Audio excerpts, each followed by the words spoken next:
Hello বন্ধুরা, তো কেমন আছো তোমরা সবাই? আশা করি তোমরা সবাই ভালো আছো। তো আজকে একটা ছোট্ট একটা ভিডিও নিয়ে চলে আসলাম। তো ভিডিওতে দেখতে পাচ্ছ লাইটিং চারপাশে। তো এটা হচ্ছে একটা মন্দির। তো কি মন্দির? জগন্নাথ মন্দির। পূর্ব বর্ধমানের জেলার সমুদ্রগড় অঞ্চলে অবস্থিত এই মন্দিরটি।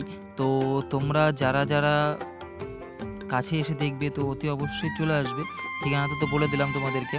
তো মন্দিরটা খুবই সুন্দর সাজানো হয়েছে।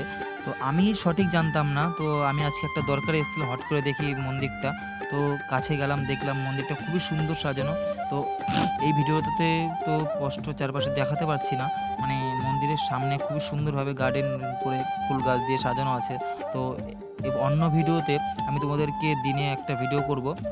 তো ওই ভিডিওটা আমি তোমাদেরকে পুরো স্পষ্টভাবে দেখাবো। ঠিক আছে? দেখতেই পাচ্ছ খুবই সুন্দর সাজানো আছে লাইটিং দিয়ে। ঠিক আছে? চলো পরের ভিডিওতে তোমাদেরকে দেখাবো দিনের বেলায় এসে। আর ওই দেখো জগন্নাথ, বলরাম, সুভদ্রা জুম করে